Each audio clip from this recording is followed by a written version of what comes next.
राष्ट्रवादी काँग्रेस शरदचंद्र पवार पक्षाचे प्रदेशाध्यक्ष जयंत पाटील यांनी राजीनामा दिल्याचं चर्चा आहे. त्यांच्याकडून अजून अधिकृत प्रतिक्रिया आलेली नाही. मात्र नवीन नाव म्हणून शशिकांत शिंदे यांचं नाव देखील पुढे आलेलं आहे. तर या सगळ्या संदर्भामध्ये आपण सचिन सरांशी चर्चा करणार आहोत. स्वागत आहे सचिन सर तुमचं. नमस्कार. सचिन सर, एक महिन्यापूर्वीच जयंत पाटलांनी जे पुण्यामध्ये राष्ट्रवादी काँग्रेस शरदचंद्र पवार पक्षाचं जे शिबिर त्यांच्या कार्यक्रम झाला होता, त्या कार्यक्रमामध्ये त्यांनी जाहीर केलं होतं की त्यांची राजीनामा देण्याची इच्छा आहे. साहेबांनी जर तशी हे केली, परवानगी दिली तर ते राजीनामा देऊ इच्छितात. पण नेमक्या स्थानिक स्वराज्य संस्थेच्या निवडणुकीच्या आधी राजीनामा त्यांनी देणं म्हणजे अजून अधिकृत त्याच्याविषयी माहिती आलेली नाहीये. पण ज्या चर्चा चालू आहेत त्यानुसार सूत्रांनी जी माहिती दिली आहे त्यानुसार त्यांनी राजीनामा दिलेला आहे. तर त्यांच्या या टायमिंगकडे आणि राजीनाम्याकडे तुम्ही कसे पाहता? राष्ट्रवादी काँग्रेसचा पुण्यात 10 जूनला मेळावा पार पडला.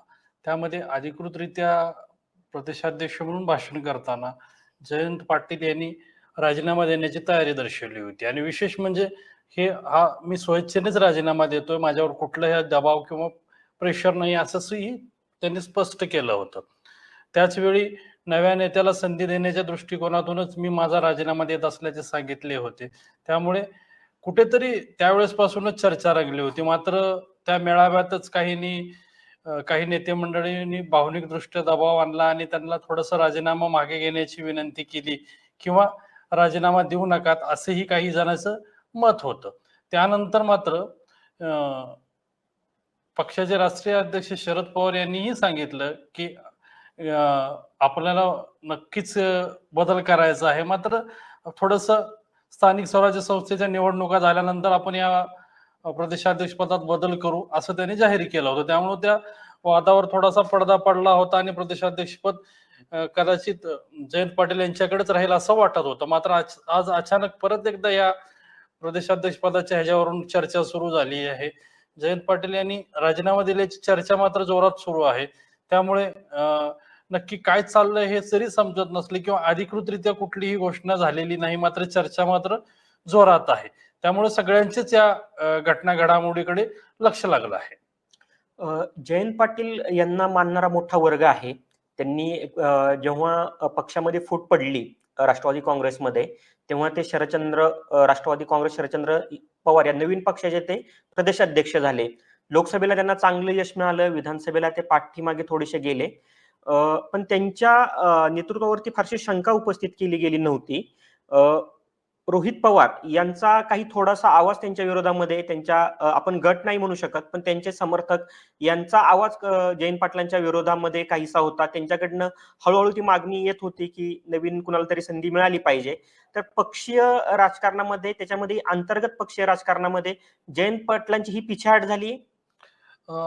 तसं म्हणणं योग्य ठरणार नाही, कारण की जयंत पाटील हे जवळपास गेल्या 7 वर्षापासून राष्ट्रवादी काँग्रेसचे अध्यक्ष आहेत. जोपर्यंत राष्ट्रवादी काँग्रेस 2023 पर्यंत एकसंध होती तोपर्यंत तेच प्रदेशाध्यक्ष होते. त्यानंतरही परत जयंत पाटील हेच शरद पवार गटाच्या राष्ट्रवादी काँग्रेसचे प्रदेशाध्यक्ष आहेत.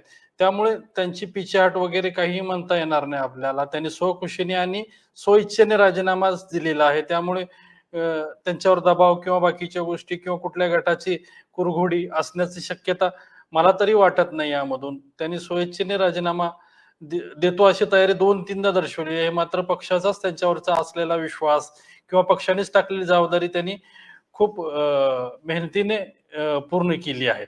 विशेषतः पक्षात फूट पडल्यानंतर ज्या लोकसभा निवडणुका झाल्या त्यात राष्ट्रवादी काँग्रेस शरदचंद्र पवार पक्षाला मोठे यश मिळाले होते. त्या यशात त्यांचा सिंहाचा वाटा होता म्हटले तरी चालेल.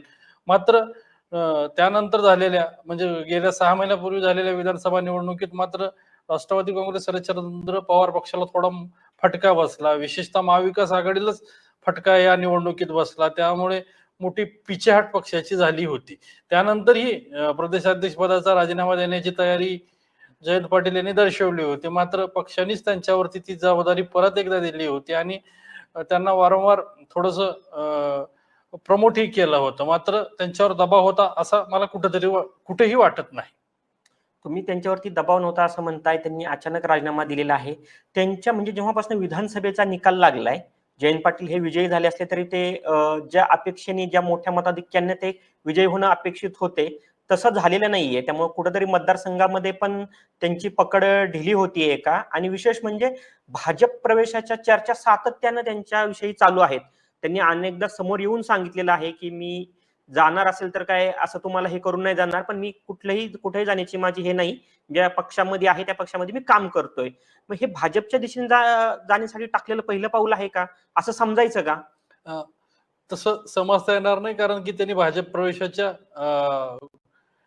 प्रवेशाची चर्चा फेटाळून लावलेली आहे आणि स्पष्टही केलेलं आहे की मी भाजपात जाणार नाही, आणि जाणार असेल तरी सगळ्यांना सांगून जाईल. त्यामुळे त्या त्या चर्चेवरती पूर्ण विरामच पडलेला आहे. आणि मला तरी असं वाटतं की जर त्यांना जायचंच होतं तर ते निश्चितच मागच गेले असते, किंवा ज्यावेळेस राष्ट्रवादीत उभी फूट पडली त्याच वेळेस ते भाजप किंवा राष्ट्रवादी सोबतच गेले असते. मात्र आता एवढं सगळं झाल्यानंतर जातील असं मला वाटत नाही, कारण की त्यांच्यावरती पक्षाने स्वतः शरद पवार साहेबांनीही मोठी जबाबदारी दिली होती आणि ती जबाबदारी त्यांनी पारही पाडलेली आहे. दुसरा राहिला तिथलं इस्लामपूर मतदारसंघातील त्यांचं मार्जिन कमी झालं किंवा त्यांचा मताधिक्य कमी झालं याची जी चर्चा आहे त्यावर स्पष्ट सांगतो की 1990 पासून सलग 8 टर्म ते त्या ठिकाणी आमदार राहिलेले आहेत आणि 8 टर्म मध्ये त्यांचं आलेख वाढतच गेलेला आहे. मात्र यावेळेस थोडस आघाडी विरोधातला कलच आघाडी विरोधातला होता, त्यामुळे त्यांचा फटका निश्चितच त्यांनाही बसलेला आहे आणि त्यांचं मताधिक्य कुठेतरी कमी झालेले आहे. विशेषतः ते 8 टर्म आमदार राहिलेले आहेत आणि 1999 नंतर सलग 3 ते 4 वेळेस ते मंत्री देखील राहिलेले आहेत. त्यामुळं त्यांचा तसा त्या इस्लामपूर मतदारसंघात चांगला प्रभाव आहे आणि प्रभावामुळं त्यांना लोक तिथून चांगल्या मताने निवडूनही देतात. त्यामुळं निश्चितच आपण त्यांचे मताधिक्य कमी झालं असं म्हणता येणार नाही. दुसरं, आता मंगळवारी जी बैठक होणार आहे शरद पवारांच्या पक्षाची, त्याच्यामध्ये नवीन अध्यक्ष सूत्र स्वीकारतायत का? ज्या राजीनाम्याच्या बातम्या आहेत त्याच्यावरती अधिकृत शिक्कामोर्तब होईल. पण हे स्थानिक स्वराज्य संस्था निवडणुकीच्या आधी पक्षांतर्गत एवढे बदल होणं हे पक्षासाठी योग्य आहे का? नवीन लोक येणं, त्यांची ती घडी बसणं, निवडणुकीला सामोरं जाणं, हे काहीसा थोडा विस्कळीतपणा येणार नाही का या सगळ्या प्रक्रियेमुळे? हा, या या निश्चितच ह्या थोड्याशा नवीन पदाधिकारी येणार किंवा नवीन घडामोडी घडणार, यामुळे निश्चितच थोडासा पक्षावरती याचा परिणाम होणारच आहे. मात्र एक निश्चित आहे की अजूनही म्हणजे स्थानिक स्वराज्य संस्थेच्या निवडणुका व्हायला अंदाजे ऑक्टोबर नोव्हेंबर नंतर होतील. त्याला 4 ते 5 महिन्याचा कालावधी त्यांच्या हातात आहे आणि या काळात एखाद्या युवकाकडे प्रदेशाध्यक्षपद देऊन किंवा नव्या चेहऱ्याकडे प्रदेशाध्यक्षपद देऊन परत एकदा पुनर्बांधणी करण्याचीही त्यांच्याकडे वेळ आहे. त्यामुळे निश्चितच जुलैमध्येच हा निर्णय घ्यायचा ठरला असेल असं मला वाटतोय. आणि त्या संदर्भात असंही कळतंय की 15 जुलैला राष्ट्रवादी काँग्रेसची बैठक होणार आहे. या बैठकीत नवीन प्रदेशाध्यक्ष ठरणार असल्याचं समजतं. मात्र याबाबतची अधिकृत घोषणा राष्ट्रवादी काँग्रेस कडून कुठेही झालेली नसली तरी मात्र सूत्राकडून मिळालेल्या माहितीनुसार 15 जुलैला नवीन प्रदेशाध्यक्ष राष्ट्रवादी काँग्रेसला मिळू शकतो. जे नवीन अध्यक्ष म्हणतोय शशिकांत शिंदे यांचं नाव आघाडीवर आहे. अनेक जणांनी त्यांचं अभिनंदन केलेलं आहे. त्यांनी देताना सावध प्रतिक्रिया दिलेली आहे, जबाबदारी माझ्यावरती दिली तर मी ती व्यवस्थित पार पाडेल. पण अधिकृतपणे त्यांनी अजून हे सांगितलेलं नाही, की अधिकृतपणे त्यांनाही अजून हे सांगण्यात आलेलं नाहीये की तुम्ही पुढचे अध्यक्ष असाल. 15 तारखेला ते निश्चित होईल. राष्ट्रवादी काँग्रेसमध्ये अनेक चेहरे आहेत, म्हणजे आता जरी त्यांच्यामध्ये फूट पडली असली तरी अगदी नवीन ह्याचे रोहित पवार होते. आता ज्यांच्याशी आपण जयंत पाटलांविषयी आपण त्यांच्याशी जी चर्चा केली की त्यांच्या गटाशी यांचंच काही थोडं जमलेलं नाही असं एकंदरीत चित्र पक्षामध्ये होतं. त्यानंतर राजेश टोपे होते, अनिल देशमुख होते विदर्भामध्ये. पश्चिम महाराष्ट्रामधला पहिला अध्यक्ष असताना दुसराही पश्चिम महाराष्ट्रामधनच येण्याची शक्यता आहे. तर शशिकांत शिंदे यांच्या जर झाली निवड, त्याच्या मागचं नेमकं कारण काय असेल? कारण म्हणजे पश्चिम महाराष्ट्रातूनच राष्ट्रवादी काँग्रेस पक्ष हा पश्चिम महाराष्ट्रातच प्रबळ आहे किंवा मोठ्या संख्येने या ठिकाणाहून आमदार खासदार निवडून येतात. त्यामुळे पश्चिम महाराष्ट्रातलाच अध्यक्ष असावा असा एक सूर आहे. त्यामुळं कदाचित, आणि दुसरं म्हणजे शशिकांत शिंदे यांना अध्यक्षपद देण्यामागं कदाचित ते युवा आहेत आणि युवा वर्गाकडे थोडस राष्ट्रवादी काँग्रेसचे नेतृत्व देऊन संधी देऊन तर पाहण्याची शक्यता वर्तविली जात आहे. महत्वाचं म्हणजे तुम्ही म्हटल्यासारखं काही दिग्गज नेत्यांचं नाव चर्चेत होतं. त्यामध्ये राजेश टोपे असतील, अनिल देशमुख असतील किंवा जितेंद्र आव्हाड असतील, ही नावं चर्चेत होती. त्यासोबतच युवा नेते म्हणून रोहित पवारांचं देखील नाव प्रदेशाध्यक्ष पदासाठी चर्चेत होतं.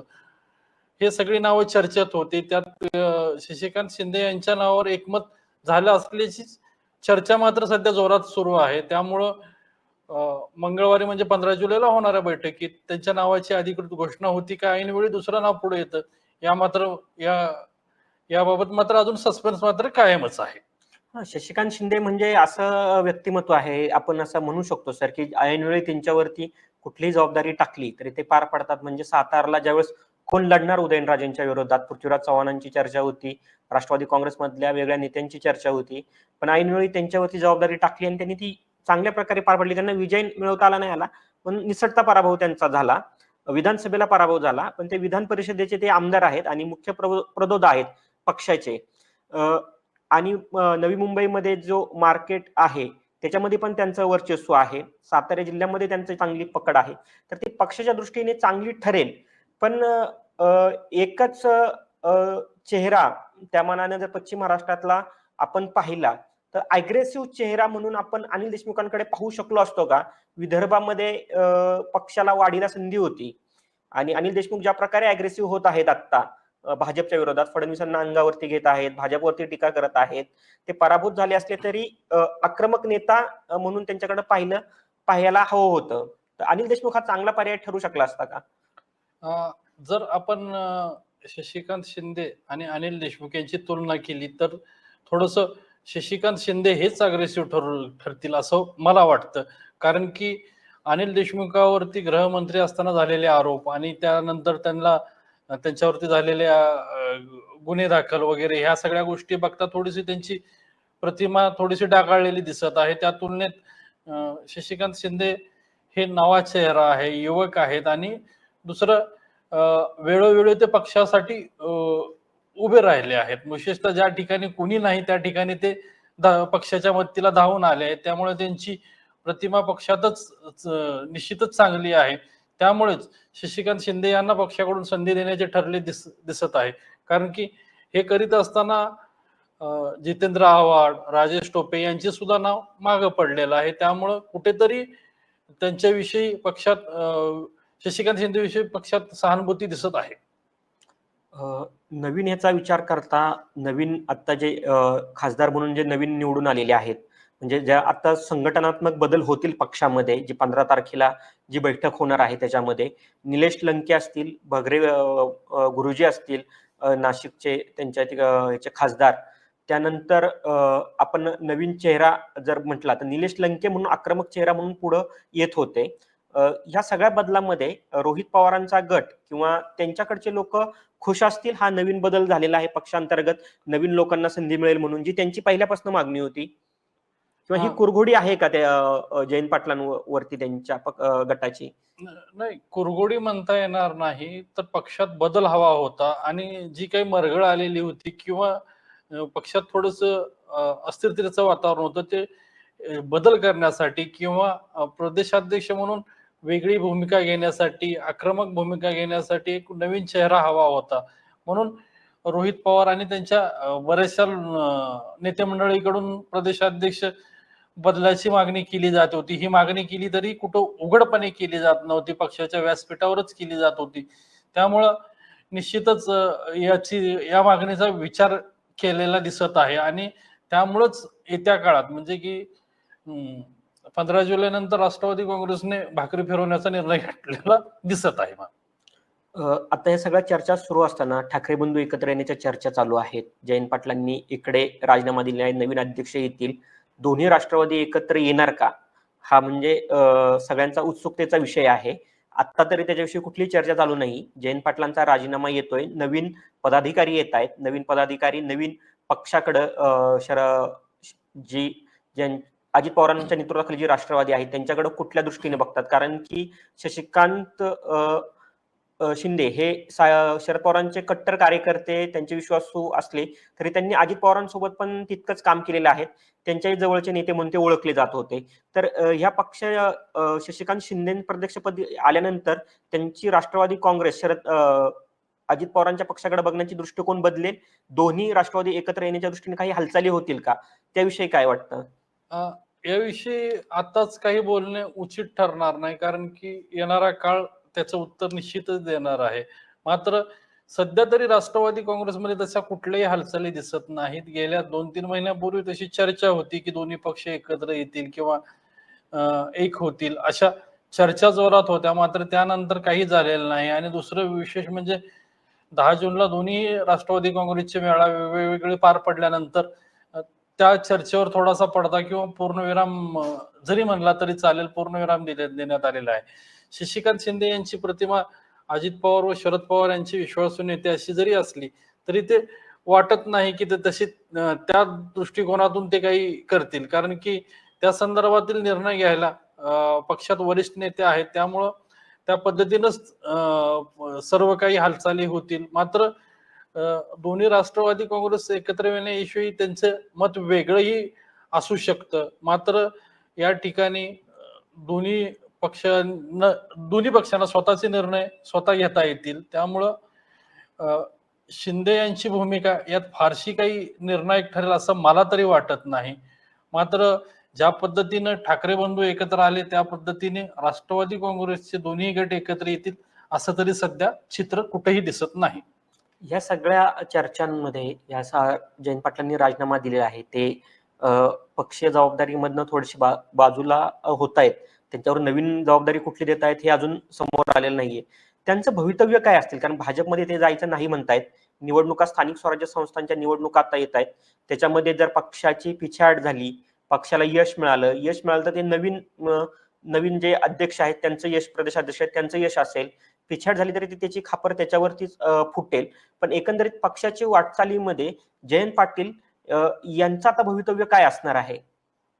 नाही, निश्चितच आता त्यांच्याकडं वरिष्ठ नेते म्हणूनच पाहिलं जाईल आणि वरिष्ठ नेत्याप्रमाणेच त्यांच्यावर जबाबदारी दिली जाईल. कारण की ते जवळपास राष्ट्रवादी काँग्रेसचे 7 वर्ष अध्यक्ष राहिलेले आहेत आणि जवळपास 1990 पासून जर विचार केला तर जवळपास ते गेली 34 ते 35 वर्ष ते सक्रिय आहेत आणि राजकारणात आहेत. त्यामुळे ते पक्षाचे वरिष्ठ नेते आहेत. त्यामुळं भविष्यात त्यांना मोठी संधी मिळू शकेल. मात्र त्यासाठी सत्तेत पक्ष येणेही गरजेचं आहे. तुम्ही म्हटल्यासारखं पक्ष सत्तेत आला तर वेगवेगळे पद त्यांना मिळतील आणि त्या दृष्टीनं त्यांची वाटचाल राहील. मात्र आता सध्या तरी प्रदेशाध्यक्ष पद दिल्यानंतर कुठले मोठं पद मिळेल असं मला वाटत नाही. धन्यवाद सर. आपण इथे चर्चा थांबवतोय. जाता जाता शरद पवारांचं राजकारण हे नेहमी वेगळ्या अँगलचं राहिलेलं आहे. नवीन लोकांना त्यांनी नेहमी संधी दिलेली आहे. शशिकांत शिंदे यांच्या नावाची चर्चा सुरू आहे. अधिकृत त्याच्यावरती अजून कुठलीही भाष्य करण्यात आलेलं नाहीये. त्यामुळे त्यांच्याच नावाची घोषणा होतीये का, की शरद पवारांकडून आणखी कुठलं नवीन नाव समोर येतंय, हे आपण पुढच्या चर्चेमध्ये आपण याच्याविषयी चर्चा करू याच्याविषयी. धन्यवाद.